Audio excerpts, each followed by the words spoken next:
ang mga kwento ng pag-ibig, kwento ng buhay, at kwento ng pag-asa dito sa Barangay Love Stories. Love Stories.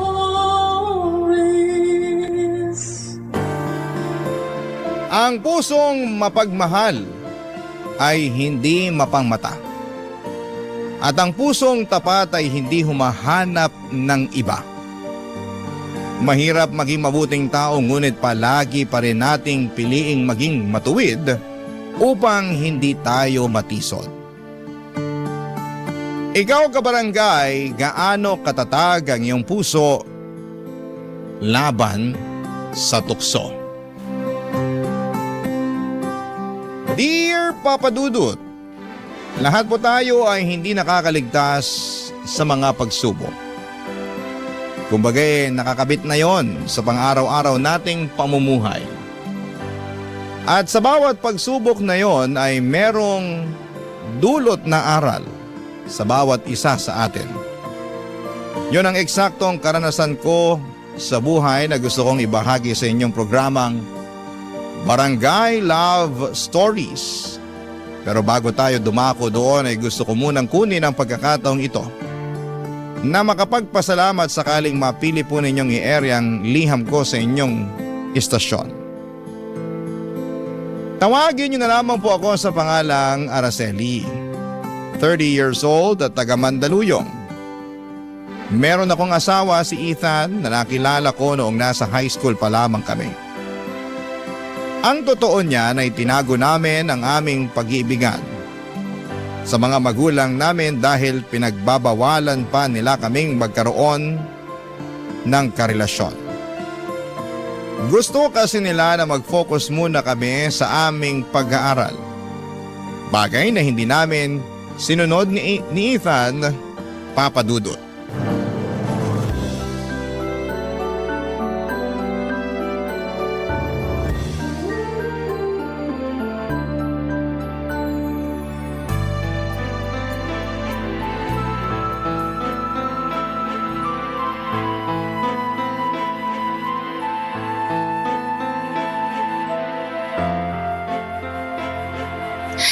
Ma, kumalma po kayo. Please naman Ano?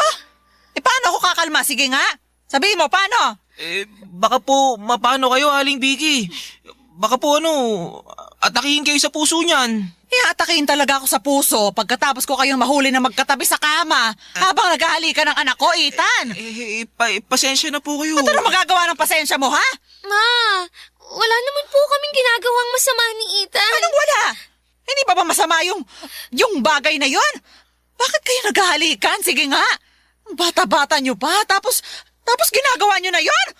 Pasensya na po kayo, pero hindi lang po talaga namin napigilan yung sarili namin. Tama po si Araceli. Nadala lang po kami ng damdamin namin. Ay, ayan. Ayan na nga bang sinasabi ko. Ay, teka nga. Sabihin mo nga sa akin, Araceli. Kayo na ba ni Ethan? Boyfriend mo na ba siya? Ha? Wag na wag kang magsisinungaling sa akin. Dahil dinadagdagan mo lang ang kasalanan mo. Ethan, tinatanong tayo ni Mama. Huh? Anong ha? Tinatanong tayo ni Mama kung boyfriend na raw ba kita? Opo. Boyfriend niya na po ako. Boyfriend po ako ni Araceli. Ay, anak naman talaga to ng 7 kalabaw! Ang babata niyo pa! Hindi na po kami bata. Anong hindi? 15 anyos ka pa nga lang, tapos 16 naman niyang si Ethan. Ikaw naman, Ethan. Alam ba ng mga magulang mo ang bagay na to? Sabihin mo! Hindi po. At nagkasundo pa talaga kayo sa paglilihim sa amin? Umamin nga kayo. Gano'n na kayo katagal, ha? Bago lang po. Ngayong araw nga lang po eh. Ay, talaga naman! Pero Pero ano? pero matagal na po namin gusto ni Ethan ang isa't isa. Ngayon lang talaga opisyal na naging kami at ngayon lang din namin ginawa yung bagay na yun, Ma. Tingin mo ba mapapanatag ako bilang nanay dahil dyan sa mga sinabi mo? Kung hindi nyo nga lang po kami nahuli wala naman kaming balak sabihin ni Ethan yung totoo. Ano ka mo? At bakit naman? Kasi mahigpit kayo. Kagaya lang din kayo ng mga magulang ni Ethan eh. Normal naman talaga sa edad naming to na magkagustuhan. Kaya bakit nyo kami pinagbabawalan? Dahil may tamang panahon sa pag-ibig. Sa ngayon dapat pag-aaral nyo muna ang atupagin ninyo, no? Hindi naman po namin pinababayaan yung pag-aaral namin Tama po yung sinabi ni Araceli. Kaya wala po kayong rason na pagbawalan kami. Sige po kayo. Pag ginawa nyo yan lalo lang kaming magre-rebelde. May pambihira ka namang bata ka. Ako pa talagang tinakot mo, ha? Baka nakakalimutan mo kung sinong nanay sa ating dalawa rito. Hindi ko po nakakalimutan yun. Aba, dapat lang. Dahil ipapaalala ko sa iyong muli na anak lang kita at wala kang karapatan na pagsalitaan ako ng ganyan. At ikaw naman, Ethan. Po. Umuwi ka na muna sa bahay ninyo. Ha? At maghanda ka dahil pupuntahan ka namin doon ni Araceli para kausapin ng mga magulang mo. Napakabata pa ninyo pero masyado kayong magmamarunong. Papa Dudut, matindi ang sermon na inabot ko kay mama na para bang wala na akong ginawang matino. At ako na ang pinakapasaway na anak sa buong mundo. Ngunit hindi ko naman masisisi ang nanay ko kesyo medyo makulit nga talaga ako noong kabataan ko. Pareho kami ni Ethan na mapasok pero sa kabila ng lahat ay hindi naman namin pinabayaan ang aming pag-aaral.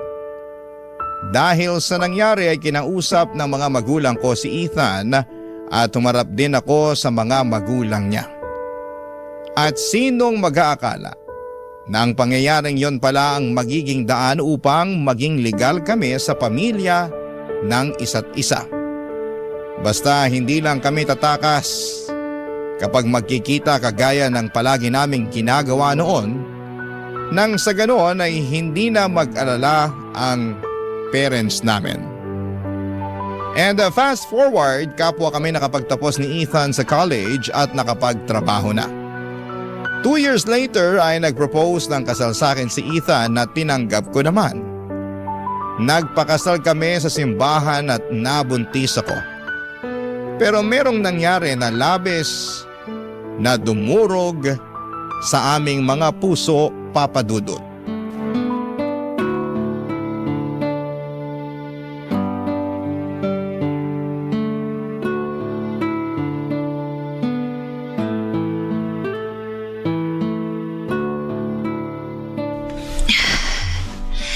Salamat Kumusta na ang pakiramdam mo? Sigurado ka ba na ayos ka na? Oo, ayos na ako. Hindi ko nang mapigilan mag-alala lalo na kalalabas lang natin sa ospital. Ayos lang talaga ako pero malungkot pa rin ako Hindi ko pa rin matanggap na wala na yung anak natin, Ethan. Pinoproseso pa rin ng utak ko yung nangyari. Hindi pa rin kayang tanggapin ng puso ko na maaga siyang kinuha sa atin. Hindi pa nga natin siya nakikita Malungkot din ako. At nangihinayang kasi nga sobrang excited pa naman tayo sa pagdating ng baby natin. Kaya nga sorry. Sorry talaga kasi. Bakit ka ba humihingi ng sorry? Kasi pakiramdam ko, kasalanan ko kung bakit nawala sa atin ang anak natin. Paano mo naging kasalanan? Pareho naman nating hindi ginusto yung nangyari. Ewan ko. Hindi ko lang talaga mapigilang sisihin yung sarili ko. Sana kung masiningatan ko yung anak natin sa tiyan ko. Sana kung mas inalagaan ko siya. Sana hindi siya nawala sa atin. Alam ko naman na ginawa mo ang lahat Nating dalawa. Ginawa natin ang lahat para maging okay si baby. Sinunod natin yung payo ng doktor mo. Kitang-kita ko rin kung paano mo inalagaan yung sarili mo para maging malusog ang anak natin. Kaya lang wala Kahit na ginawa na natin ang lahat, nangyari pa rin ang bagay na yun. Pero di ibig sabihin nun, kasalanan mo na, Araceli. Di naman natin ginusto na mawala ang anak natin. Pero hindi ko alam kung paano makakausad. Ang sakit-sakit eh. Pakiramdam ko, nasa sinapupunan ko pa rin ang anak natin. Pag hinahawakan ko ang tiyan ko, nararamdaman ko pa rin yung tibok ng puso niya. Ethan, baka naman Baka ano? baka naman hindi talaga totoong nawala sa atin ang baby natin. Araceli, Baka hindi totoo na patay na siya. Baka nasa tiyan ko lang talaga siya, Ethan. sana nga totoo pero alam naman natin kung ano nangyari, di ba? Sinasabi mo bang nagsisinungaling ako? Na gumagawa lang ako ng kwento? Isa ako ang nakakaramdam eh. Ano bang alam mo? Akin yung kamay mo, dali. Ha? Bakit? Akin na sabi! Araceli, ano bang ginagawa mo? Bakit mo ba pinatong ang kamay ko dyan sa tiyan mo? Hindi mo ba nararamdaman ang anak natin? Andyan pa siya. Andyan pa siya sa tiyan ko. Wala na ang anak natin. Patay na siya, Hindi! Araceli. Hindi totoo yan! Hindi pa patay ang anak natin! Nagsisinungaling ka lang! Hindi pa patay ang anak natin! Hindi ba kasi nasa tiyan ko lang siya?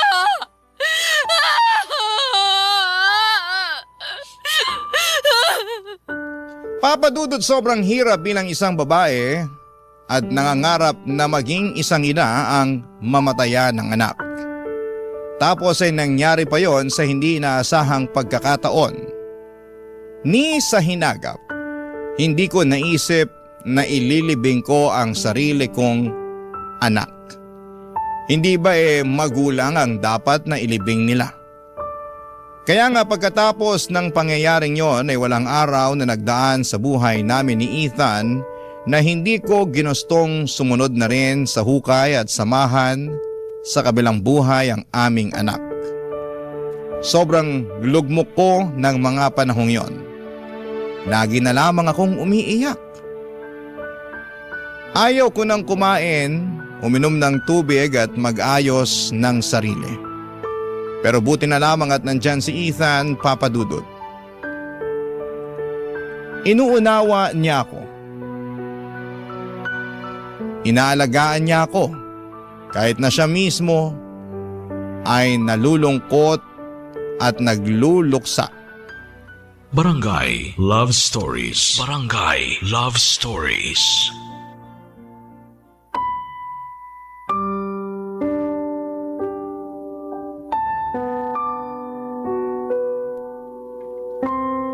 Papa Dudut, hindi madali ang magluksa. At hindi totoo na mabilis ka lamang makakausad lalo na kapag namatayan ka ng anak at mahal sa buhay. Araw-gabi mo silang hahanapin, iiyakan at hihilingin na kahit na sa huling sandali ay makita at makausap mo sila. Hindi rin diretsyong daan ang paghilom, Papa Dudut. Totoo na hindi ka tuluyang makakausad kundi masasanay ka na lamang na hindi mo nakasama ang mga nawala sa iyo.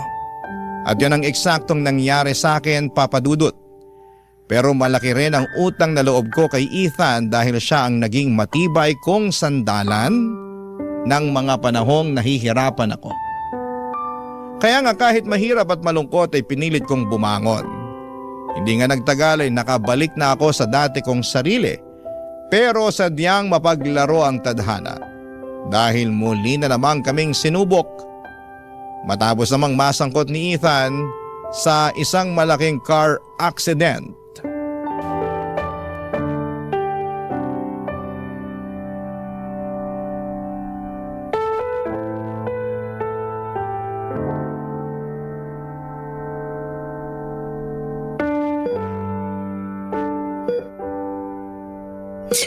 Ethan! Ethan, wag mo akong iiwan ha.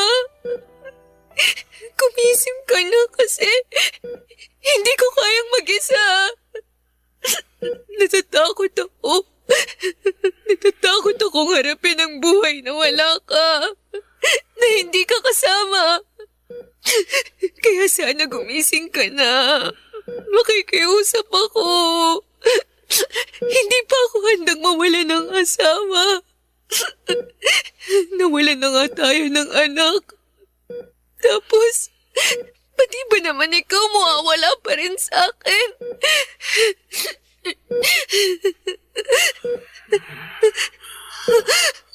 Araceli, Ethan! Ethan, gising ka na!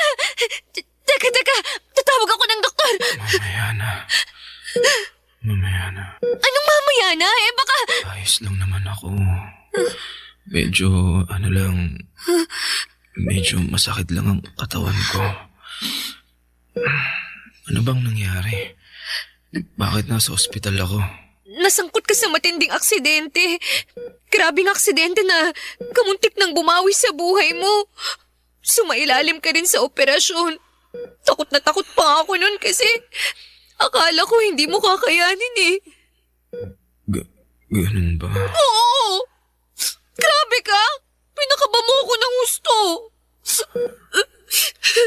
Pasensya ka na, Araceli. Hindi ko naman sinasadya na mangyari ang bagay na yun. Alam ko naman na hindi mo sadya. Hindi mo ginusto. Kasi nga aksidente yun.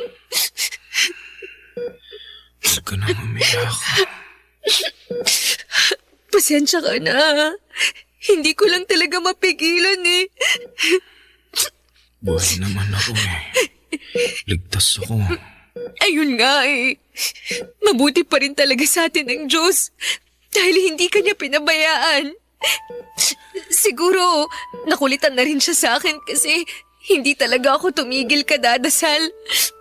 Na sana, kumaling ka na. Na sana gumising ka na at bumalik ka na sa akin. Naririnig kaya kita habang tulog ako. Lalo na pag kinakausap mo ako. Hindi lang talaga ako makasagot nun pero nararamdaman kita. At gusto ko rin magpasalamat kasi hindi ka napagod sa pagdarasal na maging ligtas ako. Ewan ko pero hindi ko na kasi talaga kakayanin pag pati ikaw nawala sa akin. Hindi ako mawawala sa'yo. Hindi ko pa planong umalis sa mundo. Ayaw pa kitang iwan dahil marami pa tayong gagawin na magkasama. Marami pa tayong lugar na pupuntahan. Yung mga sinabi mo sa akin na gusto mong pasyalan dito sa Pilipinas at sa ibang bansa.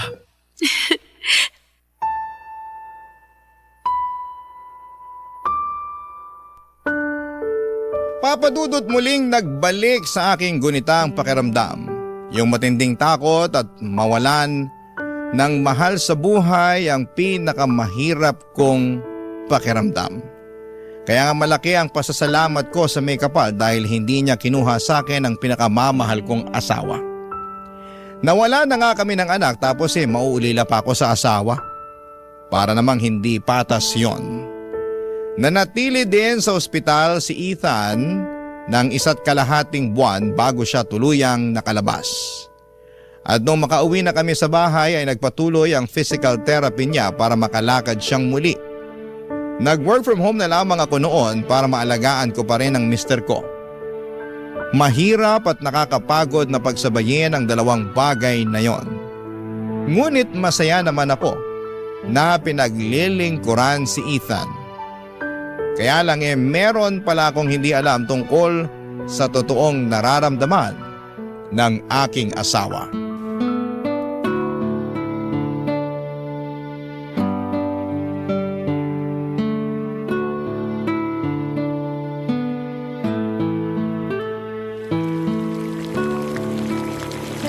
Ay naku, paubos na pala tong pamintang durog namin. Buti pa makapaglista na ng bibilhin ko sa supermarket mamaya para isang lakaran na lang. Ay, marami na rin kasing kulang dito sa kusina ko eh. Ay! Ethan! Diyos ko, anong nangyayari sa'yo? Teka, patayin ko muna tong kalan at iwan ko muna saglit ang niluluto ko. Puntahan kita dyan!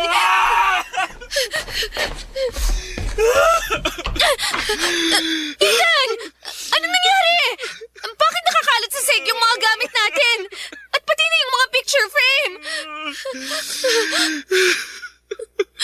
Tana, Ethan! Tana! Nandito ako! Ha? Nandito na ako! Sabihin mo, ano bang problema, ha? Bakit ka umiiyak? May nangyari ba? Ha? Gusto ko sanang magbanyo pero hindi pa rin kaya ng mga binti ko na lumakad. Kahit simpleng pagtayo lang nanginginig pa ako. Kaya natumba ako tapos nasagi ko yung mga picture frame natin. Kung bakit kasi nakalagay dyan yan? Tingnan mo! Nagkabasag-basag tuloy! Sana, tinawag mo na lang ako dun sa kusina. Para naalalayan kita. Paano kita tatawagin Nagluluto ka nga, di ba? Oo nga, pero pwede ko namang iwan saglit yun eh. Iwan mo para lang samahan ako magbanyo. Oo. Ang dami mo nang ginagawa para sa akin, Araceli. Panahon na siguro para kayanin ko naman. Gusto kong tumayo ako sa sarili kong mga paa para di na ako masyadong umaasa sa'yo. Masyado na kitang naaabala eh. Ayos lang. Ayos lang naman sa akin eh. Pwes hindi sa akin. Dahil ayoko ng ganito. Ano bang sinasabi mo, Ethan? Ano bang nangyayari? Naiinis ako sa sarili ko. Nagagalit ako dahil kailangan ko pang maaksidente. Kung hindi sana nangyari ang bagay na to, nakakapagtrabaho ko, di ba? Natutulungan sana kita at hindi kita napeperwisyo sa mga simpleng bagay na kaya ko namang gawin. Pero hindi. Hindi ko magawa dahil ganito ako. Baldado! Wala akong silbi! Hindi ka walang silbi, Ethan. Nagpapagaling ka pa. Kaya wag mong masyadong sisihin ang sarili mo. Hindi kasi yan makakabuti. Tsaka baka makasama pa nga. May mas isasama pa bang masamang nangyari na to sa akin? Ha? Kasi kung oo, aba sana mamatay na lang ako! Ethan! Wag mong sabihin yan! Pasensya na. Hindi ko lang talaga mapigilan eh. Gabi-gabi, naiisip ko na sana mamatay na lang ako para matapos na rin tong paghihirap ko. Para wala ka ng pasanin. Para hindi mo na ako asikasuhin. Hindi naman ako nagre-reklamo eh. Kaya hindi mo dapat isipin ang bagay na yan. Asawa kita, mag-asawa tayo, di ba? At tungkulin ko bilang asawa mo, naalagaan ka hanggang gumaling ka. Oo, nakakapagod. Pero ayos lang naman ako. Hindi nga ako nagre-reklamo eh. Kaya dapat, imbis na ganyan ang isipin mo, mas pagtuunan mo ng pansin ang paggaling mo.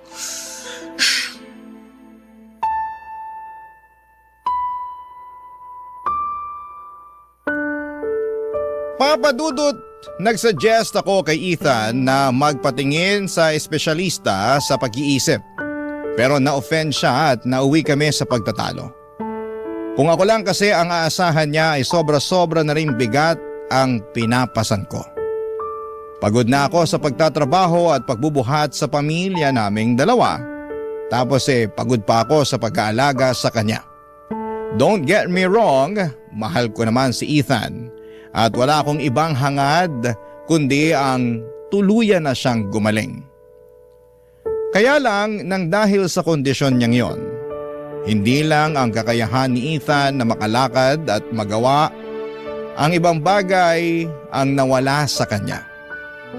Kasama na doon ang dati niyang ugali na romantiko at sweet.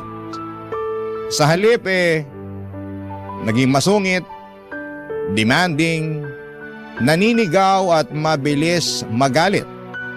Aminado akong nami-miss ko na ang magandang katangian ng asawa ko, Papa Dudut. Barangay Love Stories. Barangay Love Stories. Papa Dudut, sa abot ng aking makakaya ay inunawa ko ang nararamdaman ni Ethan. Katulad ng pag-unawa ko sa kondisyon niya ng mga panahong yon. Doon ko naalala ang wedding vow namin na sa hirap at ginhawa, sa lungkot at ligaya, at sa sakit man o kalusugan ay mamahalin ko si Ethan sa panghabang buhay. Itinata ko yon sa puso ko at isipan ko upang kahit napapagod na ako, ay hindi ko pa rin yon makakalimutan Kaya lang ay may mga pagkakataon talaga na sinusubok ni Ethan ang aking pasensya. At yon ay nung nagsimula na siyang maging masungit. Hindi na rin niya na-appreciate ang mga bagay na ginagawa ko para sa kanya. Puro na labang siya reklamo at napapabayaan na rin niya ang pagiging asawa niya sa akin. Kahit na anong sabi ko na magpakonsulta na siya sa doktor at humingi kami ng tulong sa eksperto, mukhang bibig niya na hindi siya nasisiraan ng ulo.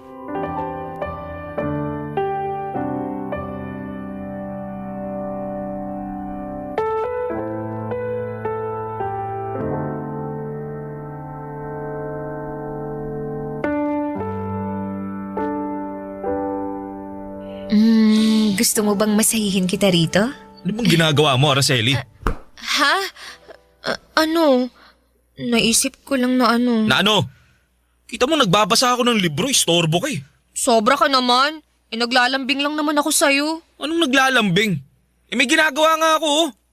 Di mo ba nakikita to? Nakikita ko, pero bakit ka nagagalit dyan? Sinong hindi magagalit, nakakapikon ka na. Lambing-lambing, istorbo ka naman. Sobra ka naman makapagsalita sa akin. Parang hindi mo ako asawa. Oh, saan naman ang galing yan, Aber? Sa akin lang. Akala mo ba, hindi ko napapansin na nagbago ka na? Ano bang pagbabagong sinasabi mo?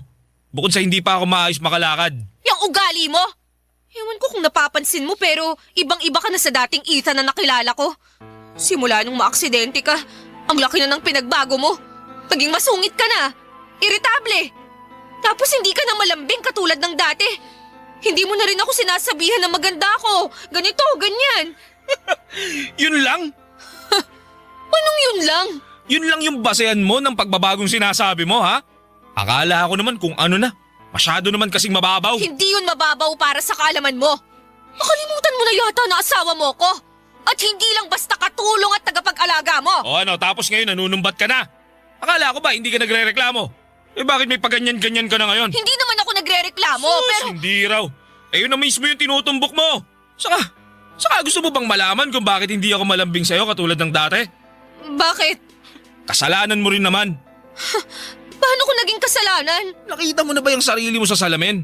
Kung hindi pa, ayun oh, manalamin ka.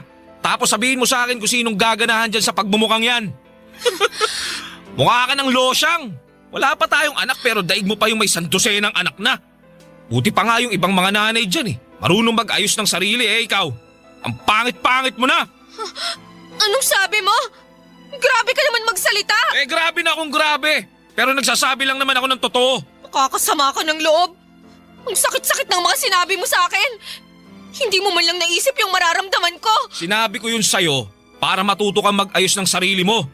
Magpaganda ka naman. Gawin mong kaakit-akit yung sarili mo sa paningin ko para ganahan ako't matuwa. Yung ganyan. Masyado kang emosyonal. Kala mo inaano kita. Nagtataka ka kamo kung bakit hindi na ako katulad ng dati, di ba? Yan. Yan ang dahilan. Yan ang sagot ko. Napakasama mo, Ethan. Hindi mo man lang naisip na kaya ako nagkakaganito nang dahil din naman sa'yo. Ayoko sanang manumbat.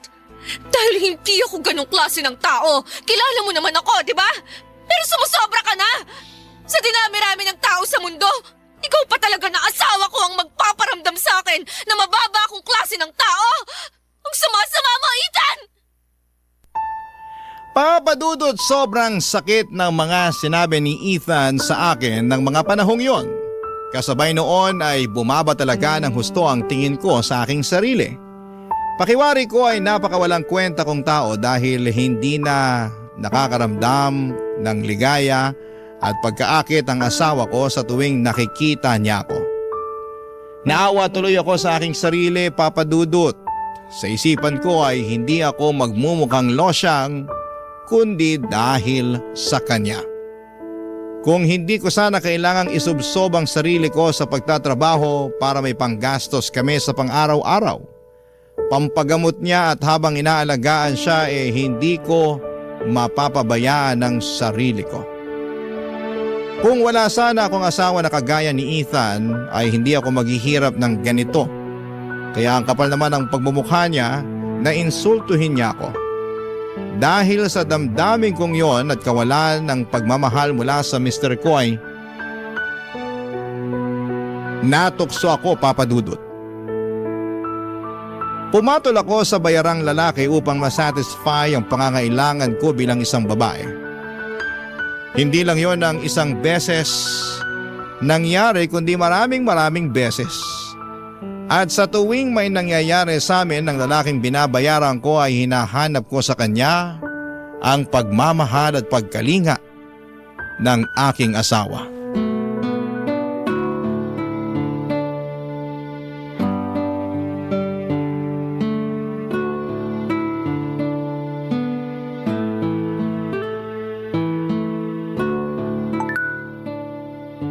Sino kaya itong nag-chat?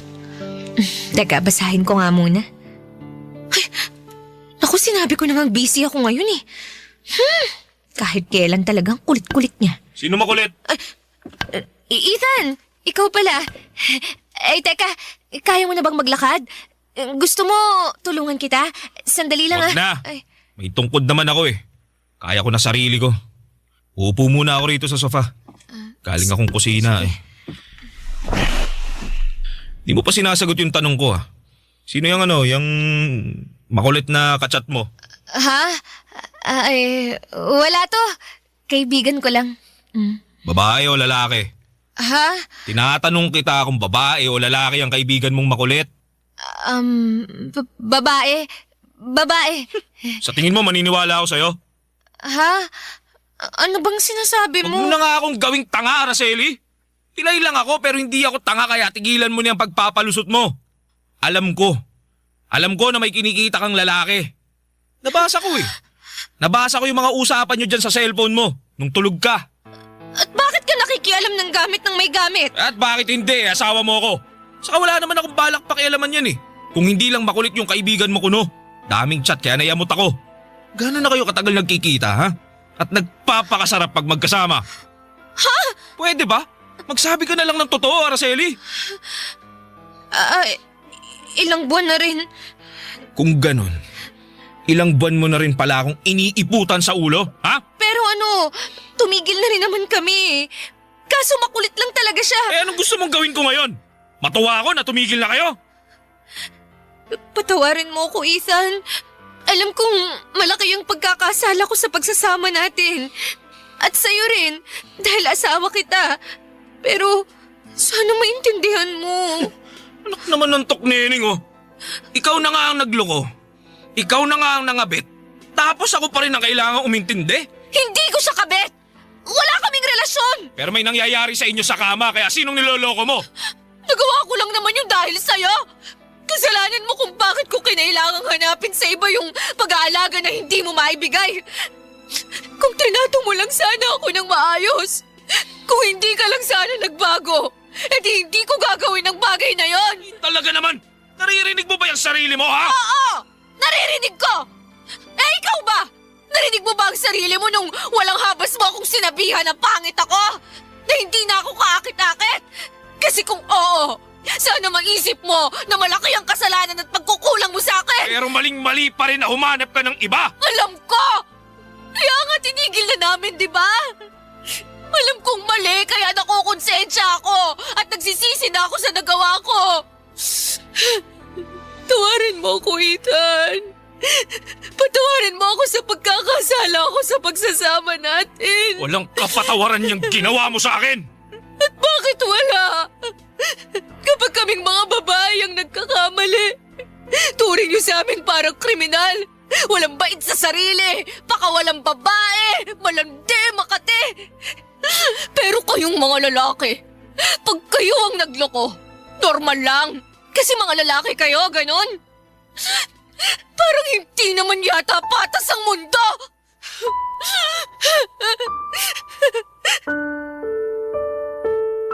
Papa Dudut, alam ko na maling isumbat kay Ethan ang pagkakasalang ako naman ang gumawa, ngunit napangibabawa na ako noon ng matinding bugso ng damdamin.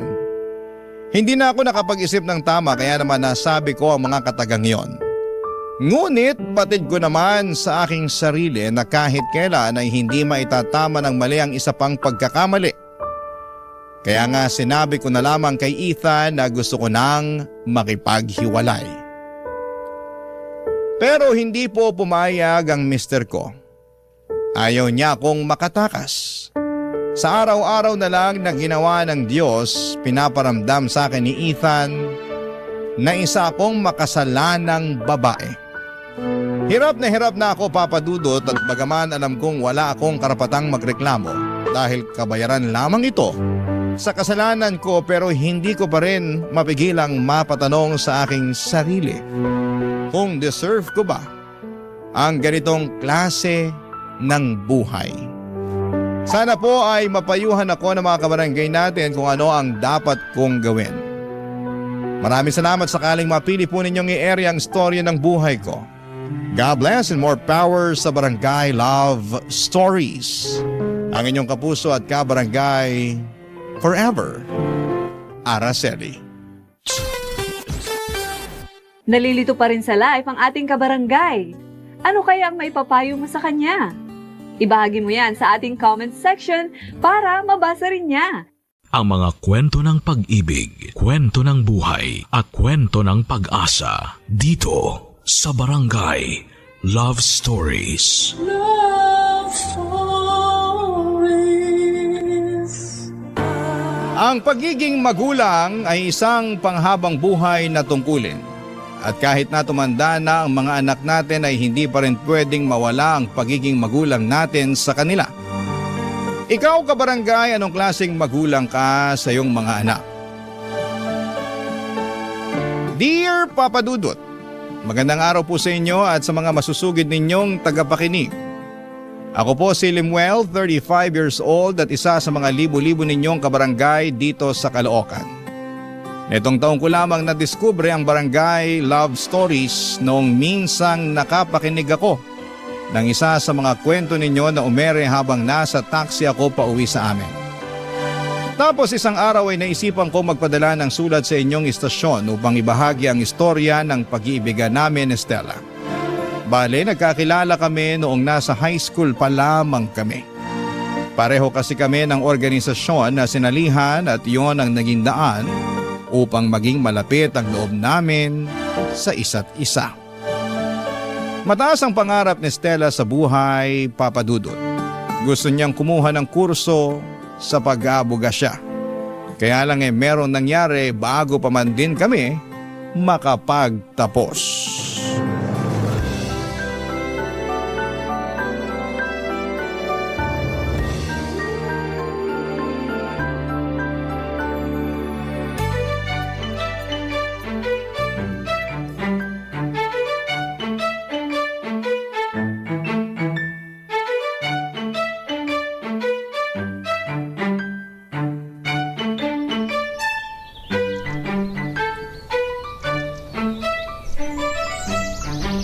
May problema ba tayo na hindi ko alam? Wala. Meron. Stella naman. Limuel, buntis ako. Teka, anong sinabi mo? Buntis ako. Kumpirmado na ba yan? Oo. Kanina, sumubok akong mag-pregnancy test. 2 buwan na kasi akong hindi dinaratnan simula nung may nangyari sa atin. Akala ko irregular lang ako. Yun bang nagbago lang yung cycle ng pagkakaroon ko pero hindi eh. Bukod dun, nakakaramdam na rin ako ng mga sintomas ng pagbubuntis kaya naghinala na ako. Pero, bakit ngayon mo lang sinabi yan, Stella? Hindi pa kasi ako sigurado. Gusto ko munang kumpirmahin. Saka natatakot ako, Limuel. Natatakot ako na ipaalam sa'yo. Iniisip mo ba na baka tumakas ako at hindi ko panagutan yung magiging anak natin? Sorry, Limuel. Hindi naman kita masisisi doon. Sa dami ba naman ng mga lukulukong lalaki ngayon, maiisip mo talaga yung bagay na yan. Matatakot ka pero Stella, gusto ko lang sabihin sa'yo na iba ako sa kanila. Alam ko naman yun, kaya nga nakokonsensya ako ngayon kasi pinag-isipan kita ng ganun. Ayos lang, ang mahalaga sa akin ngayon, kayo nang magiging anak natin. Pero ano nang gagawin natin ngayon? kakausapin ko muna ang mga magulang mo.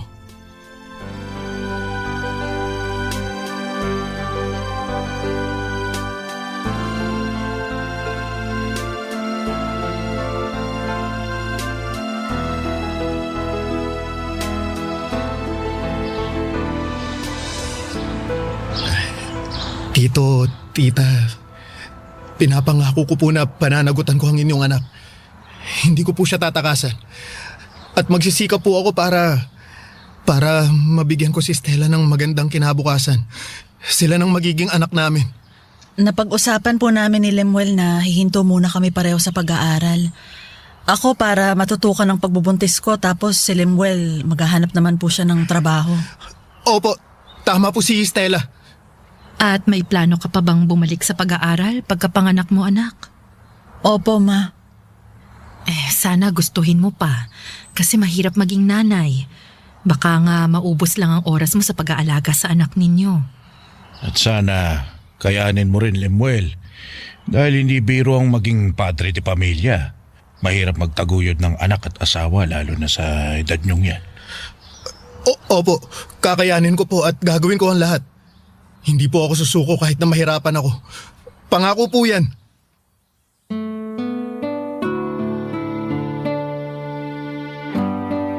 Papa Dudut, pinangatawanan ko ang pinangako ko sa mga magulang ni Stella.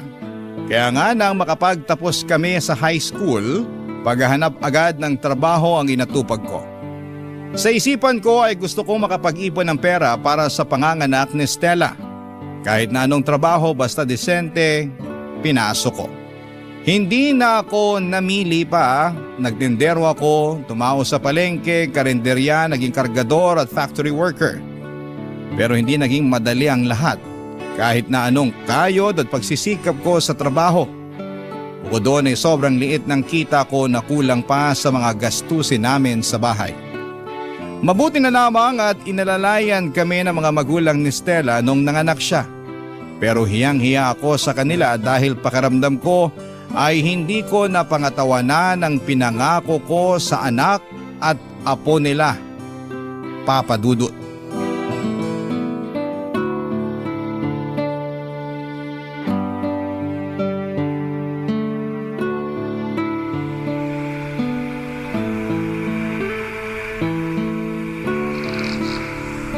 Mahal, pwede bang mag-usap tayo? Oo naman. Tungkol saan ba yung pag-uusapan natin? Tungkol sa atin. Ang totoo, nahihiya na ako sa mga magulang mo kasi hanggang ngayon, eto, nakikitara pa rin tayo dito sa bahay nila. Bakit ka naman mahihiya? Nag-aabot ka naman ng ambag para sa mga bayarin dito sa bahay. Oo, pero pakiramdam ko kulang pa rin yun. At madalas, sila ang sumasalo ng mga gastusin. Buti nga mababait yung mga magulang mo kahit kailan. Hindi ako nakarinig ng reklamo sa kanila. Tapos mahal na mahal pa nila yung anak natin kaya malaki talaga ang pasasalamat ko sa kanila. Pero syempre naman, iba pa rin kapag nakabukod na tayo. Pangarap ko sa inyo yan ang anak natin eh. Pangarap ko rin naman yan. Pero sa ngayon, alam ko na hindi pa natin kaya. Oo nga eh. Salit ba naman ang kinikita ko? Madalas, sapat lang at kung minsan, kulang pa nga para sa atin. Tapos lumalaki na rin yung anak natin. Napag-isip-isip ko na hindi pwedeng habang buhay na ganito ako. Ano bang sinasabi mo? Anong ganyan ka lang? Na mababa ang kinikita. Paano ko na lang matutupad yung pinangako ko sa mga magulang mo nun kung hanggang ngayon iipon sa bangko wala pa tayo. Natupad mo naman ang mga pangako mo sa kanila. Tinaguyod mo nga kami ng anak natin, oh. At nagsisikap ka. Oo, pero nakukulangan pa rin ako eh. Mahal, ano bang ibig mong sabihin? May gusto ka bang tumbukin sa usapan natin to, ha? Oo, Stella, meron. Kung ganon, sabihin mo na. Pangako, makikinig ako. Ganito kasi. Inalok ako ng kaibigan ko na magtrabaho sa ibang bansa. Gusto ko sanang subukan para makapag-ipon tayo ng pera para sa kinabukasan ng pamilya natin. Saang bansa ba yan, mahal? Sa Saudi sana. Hindi ba mapanganib dun? Kahit saan naman mapanganib basta dodoblehin na lang ang ingat. Pero paano kami ng anak mo? Mapapalayo ka sa amin, Limuel. Oo, alam ko, Stella. Ayaw ko rin naman na umalis, kaya lang kung mananatili ako dito sa Pilipinas, lalong babagal ang pag-asenso natin. Sa liit ng kinikita ko rito, di tayo agad makakapag-ipon para sa pag-aaral ng anak natin. Ayoko naman na iaasa pa rin sa mga magulang mo ang bagay na yun, mahal. Grabe yun. Naiintindihan ko naman, pero hindi ko lang din talaga mapigilang matakot para sa kaligtasan mo pagdating mo dun sa Saudi. Pangako, mahal. Lagi ako mag-iingat. Mabilis lang naman yung mga araw Hindi na lang natin mamamalayan na tapos na pala ang kontrata ko doon tapos pauwi na ako sa inyo rito sa Pilipinas. Sana nga. Basta, palagi kang mag-iingat dun at wag mo kaming kalilimutan ng anak mo rito, ha? Oo naman. Kayo talaga ni Maika ang inspirasyon ko at tanging dahilan kaya ako magsasakripisyo. Pangako, babalik ako rito sa atin at pagkatapos, hindi na tayo magkakahiwalay.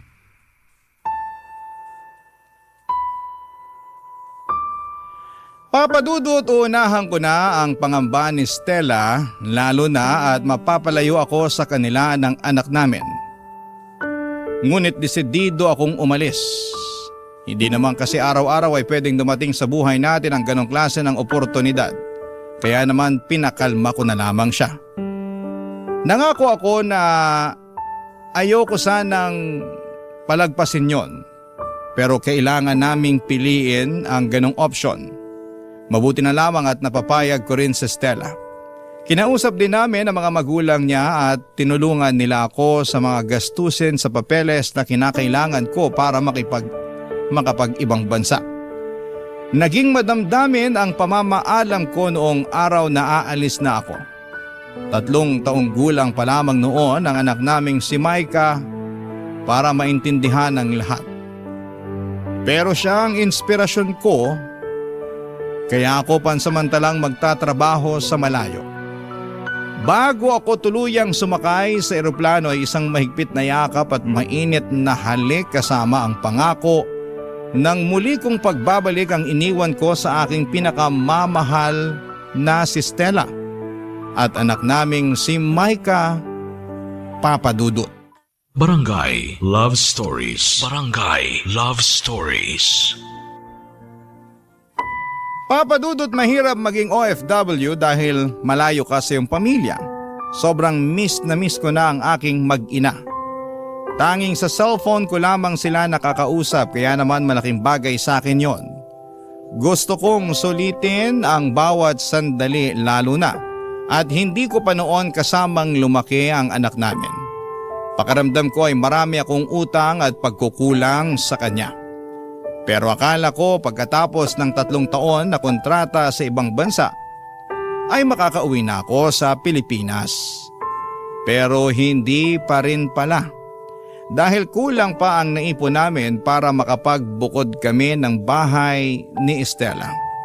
Alam ko na gustong-gusto na niya akong pauwiin ngunit sinabi ko sa kanya na mag-i-extend ako para hindi kami mawala ng pinagkakakitaan.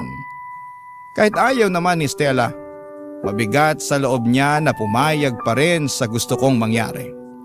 Makalipas nga ang 6 na taon ay umuwi ako sa Pilipinas pero para sorpresahin ang mag-ina ko. Subalit ako pala ang masosorpresa.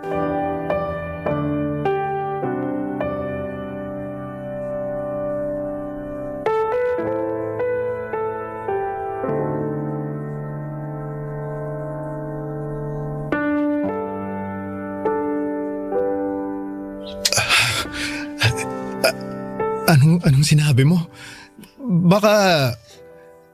Baka naman nagbibiro ka lang, mahal. Mahal, pakiusap. Sabihin mong nagbibiro ka lang kasi hindi ko matatanggap yung sinabi mo.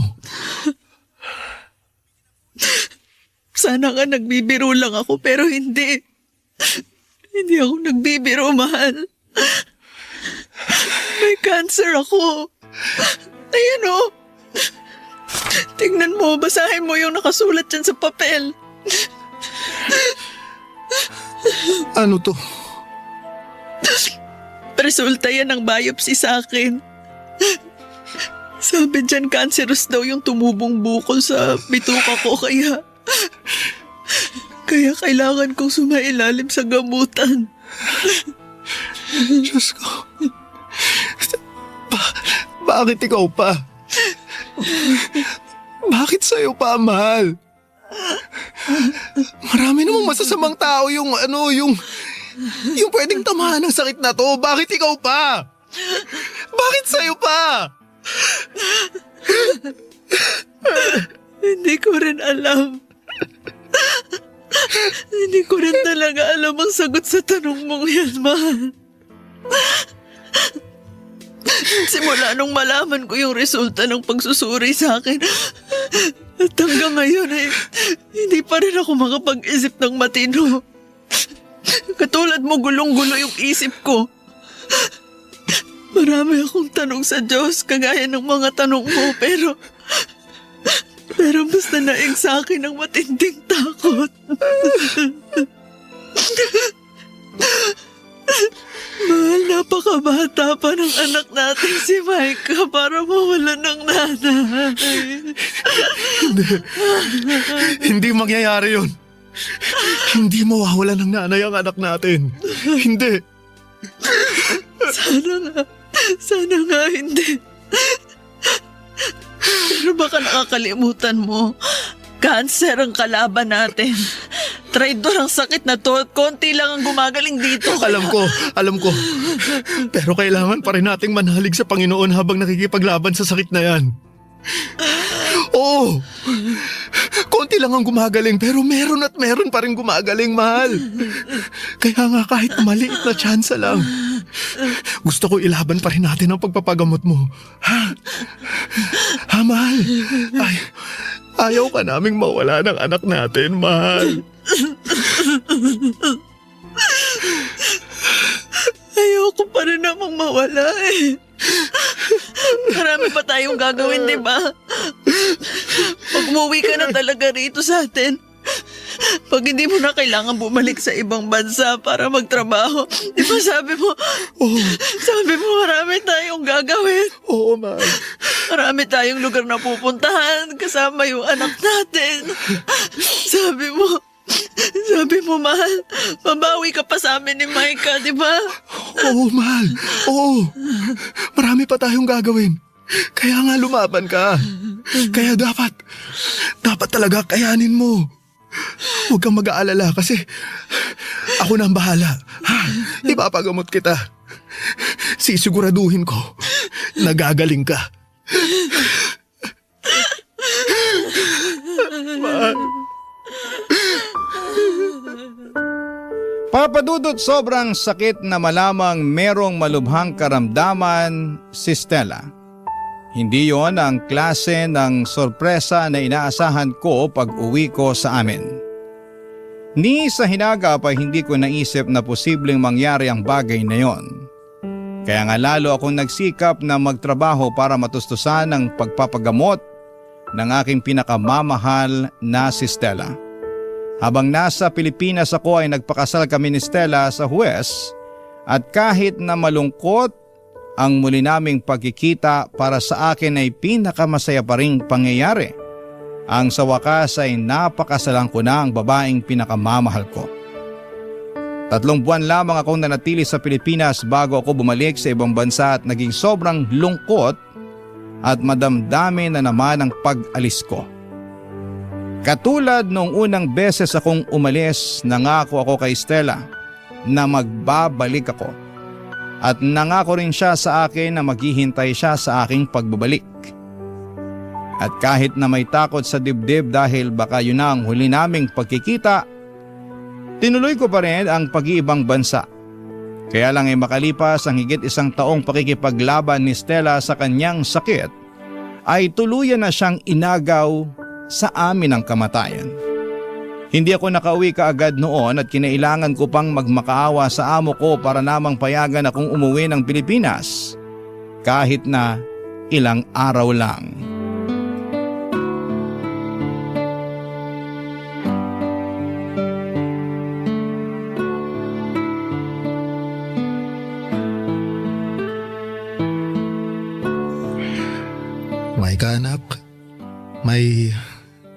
ka pa rin ba kay Papa? Meron pa po. Hindi pa rin po nawawala eh. Aalis na ako bukas. At baka matagalan pa ulit ang pagkikita natin. Hindi ko kasi sigurado kung papayagan pa ako na makauwi ng amo ko rito sa atin dahil biglaan lang din tong uwi ko nung nalaman ko na wala nang mama mo. Eh bakit po kasi kailangan nyo pang umalis? Hindi ba pwedeng dito na lang kayo sa atin? Hindi pwede anak eh. Bakit nga po? Eh kasi anak, nasa malayo ang trabaho ko. Pwede rin naman po kayo magtrabaho dito sa malapit ah. Yung tatay nga po ng kaklase ko dito lang nagtatrabaho kaya bakit hindi na lang po kayo dumito sa atin pa? Anak, gustuhin ko man pero malaki kasi ang pangangailangan natin sa pera eh. Lalo na naubos ang ipon ko nung nagkasakit ang mama mo. Ipon ko yun para sa pag-aaral mo sa kolehiyo, anak. At kung dito ako magtatrabaho sa atin, baka hindi ko kayang kitain yung pera na kinikita ko ngayon sa ibang bansa. Baka matagalan pa ulit ako makapag-ipon para sa pag-aaral mo kaya pasensya ka na kung hindi ko muna mapagbibigyan yung hiling mo na dumito na ako. Andaya nyo naman po pa. Wala na nga si mama tapos aalis pa kayo. Paano na lang po ako? Kapag umalis kayo, maiiwan na lang po ako mag-isa dito. Pero nandito naman ang Auntie Jane mo anak eh.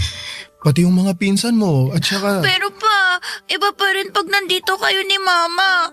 Kasi mga magulang ko po kayo. Pasensya ka na anak pero kailangan talagang umalis ni Papa eh. Siguro sa ngayon, hindi mo pa naiintindihan na ginagawa ko to para sa'yo. Para sa pamilya natin pero naniniwala ako na balang araw, mahuunawaan mo rin ang lahat. Hindi na po ako bata.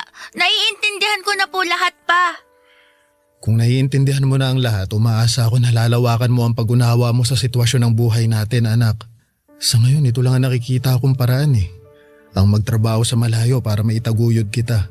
Para maitaguyod ko ang pamilya natin. Sana talaga maintindihan mo kung bakit kailangan kong umalis.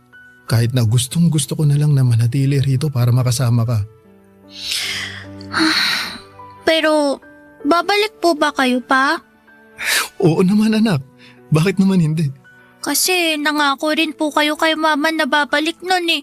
Pero ang tagal nyo raw pong tinupad. Alam mo anak, alam ng mama mo na meron akong dahilan. Masakit din naman sa kalooban ko na hindi ko natupad ang pangako kong yun sa kanya eh. Pero sana hindi yun maging dahilan para di ka na maniwala sa akin na babalikan kita rito anak. Mag-iipon lang talaga ako ng pera tapos uuwi na ako rito para makasama ka, ha? Aasahan ko po yan pa. Hihintayin ko po yung pagbabalik nyo rito sa atin para magkasama na po tayo. Oo, nak. Basta ipangako mo na magpapakabait ka, ha? Mag-aaral ka ng mabuti at saka susundin mo ang mga utos sa'yo ng auntie mo. Naku, malaking bagay na nandyan siya para tumayong nanay sa'yo. Lalo na't iniwan na tayo ng mama mo. Papadudot sobrang bigat ng kalooban ko noong umuwi ako noon sa Pilipinas dahil imbes na mainit na yakap ang sumalubong sa akin ay mahimbing na natutulog na Stella ang nadatnan ko. Para lamang natutulog ang asawa ko habang nakahimlay. Yun nga lang hindi na siya magigising pa kailanman. Nagluksa ako ng husto at sinisisi ko ang sarili ko sa mga nangyari. Tapos may tampo pa sa akin si Micah dahil sa mga pagkukulang ko sa kanya. Pero alam ko sa aking puso na ginagawa ko lang ang makakaya ko para sa kinabukasan niya. Kaya tiniis ko ang hirap, lungkot at pangungulila ng pagtatrabaho sa ibang bansa. Umasa ako na balang araw ay maiintindihan ni Micah ang mga sakripisyo ko, Papadudot. Barangay Love Stories. Barangay Love Stories. Papadudot, mabilis na lumipas ang 5 taon. Habang abala ako sa pagtatrabaho ay meron na lamang ibinalita sa akin si Jane, ang kapatid ni Stella na nag-aalaga sa anak naming si Micah. Ayon sa kanya ay buntis daw ang 16 anyos kong unika iha. Kahit gusto kong magalit sa anak ko ay hindi ko ginawa dahil nasa malayo ako at alam kong baka lumayo lamang ang loob niya sa akin. Kaya naman inunawa ko pa rin si Micah nang ibalita sa akin ng tiyahin niyang si Jane na nagdadalang tao siya. Nang mga panahong yon ay mas nadagdagan ng dagok sa aking dibdib at pasan na responsibilidad sa mga balikat ko. Hindi na lang kasi basta pag-aaral ng anak ko ang dapat kong tustusan, kundi maging ang pagdadalang tao na rin niya. Kaya nga sa abot ng makakaya ko ay sinuportahan ko pa rin si Micah. Tuwing may pagkakataon ay araw-araw ko siyang kinukumusta sa pamamagitan ng pagtawag sa cellphone. At kahit na malayo ako, gusto ko pa rin gampanan ang tungkulin ko sa kanya bilang isang ama. Ang hirap, sobra. Gabi-gabi akong umiiyak at walang sandali na hindi ko kinausap si Stella sa panalangin ko. Litong-lito na ako. Hindi ko na alam ang gagawin at dapat unahin. Trabaho ba o kapakanan ng aking anak na nasa malayo ang dapat kong pagtuunan?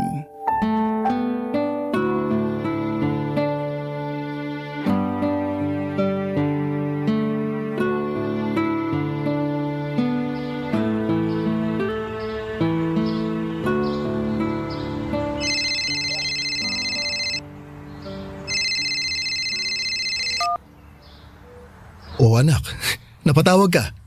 Pa, kailan po ba kayo uuwi rito sa atin? Pasensya ka na anak pero hindi ko pa masabi. Hindi ko pa alam kung kailan. Bakit po? Hindi po ba kayo pwedeng magpaalam sa amo nyo? Naku, pag ginawa ko yun baka matanggal na ako sa trabaho. Naghigpit na sila rito. Hindi na pwedeng basta-basta umuwi ang isang trabahante sa bansa nila kung kailan nila gusto. Meron silang patakaran dito na dapat naming sundin. Ganun po ba? Oo na, kaya pasensya ka na talaga ha. Pasensya ka na kung hindi ko pa kayang pagbigyan yung gusto mo. Pero, pa, kailangan ko po kayo rito eh. O, bakit? May nangyari ba? Wala naman po. Sigurado ka ba, Micah? Opo. Pa, namimiss ko lang po talaga kayo eh. 5 taon na rin po simula nung huling beses tayong nagkita. Hindi naman po kayo nakauwi rito sa atin katulad nung pangako nyo sa akin nun, di ba? Pasensya ka na anak ha. Mahal niyo pa po ba ako, pa? Oo naman. Bakit mo naman natanong yan? Kasi parang hindi ko maramdaman yung pagmamahal niyo sa akin dahil malayo tayo sa isa't isa. Oo, alam ko naman po na nandyan kayo para magtrabaho pero kailangan ko rin naman ng papa ko lalo na ngayon na nabuntis ako. Hindi kasi ganun kadali ang gusto mong mangyari anak eh. Dahil babuntis ako at mas nadagdagan ng responsibilidad niyo? Akala ko po kasi kapag ginawa ko yun, pag nabuntis ako, makukumbinsi ko na kayong umuwi para alagaan ako at ang magiging anak ko. Pero nagkamali ako kasi lalo lang pala matatagalan yung pananatili niyo sa ibang bansa dahil kailangan niyo pa kaming tustusan ng magiging anak ko. Anak, nangyari na yon at wala na rin naman tayong magagawa para baguhin pa ang lahat. Nagkamali ka, oo. At nagkulang din ako dahil hindi kita nagabayan. Kaya nga ang tanging na lang nating magagawa panindigan yung pagbubuntis mo, anak. Kahit na nangangahulugan pa yun na matatagalan ulit ako sa pagbabalik dyan sa Pilipinas. Kasi ayan, kailangan kong suportahan ang panganganak mo at ang magiging apo ko sa'yo. Sorry po talaga pa. Sorry kasi naging mapusok ako. Sorry din po kung naging makasarili ako at padalos-dalos sa mga desisyon ko sa buhay. Kala ko lang po kasi yun yung tamang gawin para mapauwi ko na kayo at magkasama na tayo. Pero parang napalala ko palalo yung sitwasyon eh. Akala ko naiintindihan ko na talaga ang lahat kung bakit kailangan niyo magtrabaho sa malayo. Pero hindi pa rin po pala. Sorry po talaga pa. Hayaan mo na anak. Sigurado ako na kung buhay ang mama mo, mas gugustuhin mo na unawain kita kaysa pagalitan. Ayoko namang makapagsalita sa iyo ng hindi maganda dahil baka maging ugat lang yun ang paglayo ng loob mo sa akin. Kaya ayos lang. Hayaan mo na anak. Ang mahalaga, meron kang natutunan sa nangyari. Meron nga po at sobrang laking aral po nito para sa akin. Papa Dudut, alam ng Diyos na gustong gusto ko nang umuwi sa Pilipinas para maalagaan ang aking anak. Pero takot ako na bumalik sa umpisa sakaling hindi ako agad makahanap ng mapagkakakitaan pag uwi ko sa bansa natin. Ayoko na mawalan kami ng pera ni Micah lalo na at kailangan kong pag-ipunan ng panganganak niya. Kaya lang merong nangyari na hindi inaasahan, Papa Dudut. Pagkatapos kasi ng pag-uusap naming yon ng anak ko ay hindi na ulit ako nakatanggap ng tawag mula sa kanya. Kapag kinukumusta ko siya sa Auntie Jane niya ay sinasabi lang nito na maayos naman daw ang kalagayan ng anak ko. Bukod doon ay dumalas ang pananaginip ko kay Stella. Hindi ko alam kung ano ang kahulugan noon ngunit may isang beses na sinabi niya sa akin sa panaginip ko na kailangan daw ako ng anak namin. Tandang-tanda ko pa na nagising na lamang akong pawisan at kabado. Natakot ako at agad kong naisip si Micah. Doon ako nagdesisyon na umuwi sa Pilipinas nang hindi pinapaalam sa pamilya ng namayapa kong asawa. At tama nga ang kutob ko, hindi maganda ang kalagayan ni Micah. Naabutan ko siyang natutulog sa garahe ng bahay at hindi ko na napigilan pa ang aking matinding galit, Papa Dudut.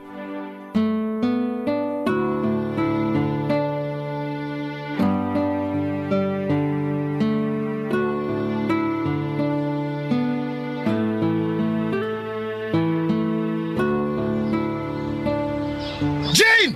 Lumabas ka sabi! Harapin mo ako! Ano bang ingay yun? Kitang natutulog pa yung tao. Kuya Lemuel, Oo, Jane, ako nga. anong ginagawa mo rito? Bakit wala ka man lang pasabi na uuwi ka pala? Kung sinabi ko baka hindi ko malaman ang pinaggagawa mo sa anak ko. Ang kapal ng mukha mong patulugin sa labas si Micah, kita mong buntis nga siya. Sanay namang matulog sa labas yung anak mo. Kaya bakit ako mag-aalala? Hoy, para sa kaalaman mo, bago nabuntis yung magaling mong anak, hindi na yan umuuwi rito sa atin. Ewan ko kung saan siya nagpupunta. Tapos isang araw, bigla na lang siyang umuwi rito para sabihing may laman ng bata yung tiyan niya. Pero hindi pa rin tama na patulugin mo siya sa labas. Ikaw, may galit ka ba sa anak ko? Sabihin mo sa akin ngayon din. Ano? Sumagot ka, Jane. Oo, meron! At hindi lang sa kanya, kundi sa'yo na rin! Sa akin din? Bakit? Anong kasalanan namin sa'yo? Malaki! Malaki, Lemuel! Kasi nang dahil sa inyo ng anak mong yan, hindi natupad ng ate ko ang mga pangarap niya sa buhay. Kasalanan mo kasi binuntis mo siya ng maaga at kinailangan niyang kalimutan ng kanyang sarili dahil inuna niyang magpakananay sa anak niya. Tapos namatay pa siya ng maaga. Namatay siya ng mag-isa dahil nasa malayo ka. Namatay siya na hinahanap ka kahit na ako naman ang laging nasa tabi niya. Kung alam mo lang na walang araw simula nung nagkasakit siya ng malubha na hindi kanya naging bukang bibig at hanggang sa kamatayan niya, ikaw pa rin ang hinahanap-hanap niya. Pero mali pa rin na idamay mo ang anak namin sa galit mo sa akin, Jane. Pamangkin mo si Micah. Kadugo mo siya. Ibinili namin siya sa'yo ni Stella. Alam ko. Pero naging matigas ang ulo ng anak niyo. Kaya naman lumayo ang loob ko sa kanya hanggang sa mawalan na ako ng pakialam sa kanya. Buti nga hindi ko pa siya tuluyang pinalalayas dito sa pamamahay namin O tapos ngayon, magdadagdag pa siya ng palamunin. Ang bihira. Jane, wala ka pa rin karapatan na tratuhin ng masama ang anak ko dahil hindi naman ako nagkulang sa kanya. Oo, wala ako nung mga panahong kinailangan nila ako ni Stella pero di ba, nandun ako sa ibang bansa para maghanap buhay. Nagtatrabaho ako sa malayo para may maipadala akong pera sa inyo tapos malalaman ko na ganito lang ang ginagawa mo sa anak ko. Sobrang sama mo naman, Jane. May konsensya ka pa ba? Sigurado ako na kung buhay si Stella, magagalit siya ng husto sa'yo. Buti pa iaalis ko na sa poder ninyo tong anak ko. Dahil wala kayong kwentang kamag-anak! Papa Dudut, gusto ko sanang sampahan ng kaso si Jane pero pinigilan lamang ako ni Micah. Sa uli ay nakumbinsi niya ako na tantanan na lamang ang tiyahin niya. Ngunit ng araw na yon ay tinulungan ko mag-impake ng mga gamit at damit niya ang anak ko upang makaalis sa poder ni na Jane. Pinangako ko sa aking sarili na hinding-hindi na kami tatapak sa lugar na yon at kakalimutan na namin ang pamilya ng aking asawa. Sa kasalukuyan ay magkasama kami ng anak ko na nangungupahan sa isang apartment dito sa Caloocan. Hindi na rin pala ako bumalik sa ibang bansa at nagtayo na lamang ako ng maliit na grocery store gamit ang naipon kong pera mula sa pagtatrabaho ko sa ibang bansa. Nakapanganak naman si Micah at pinangako ko sa aking sarili na babawi sa mga pagkukulang ko sa kanya. Sa ngayon ay nag-iipon ako ng pera para muling makapag-aral ang anak ko pag lumaki-laki na ang aking apo. Hanggang dito na lamang po ang sulat ko. Maraming salamat po sakaling mapili po ninyong i-ere sa inyong programa. God bless and more power po sa Barangay Love Stories. Ang inyong kapuso at kabarangay forever, Lemuel. Kwentuhan naman tayo dito sa comment section.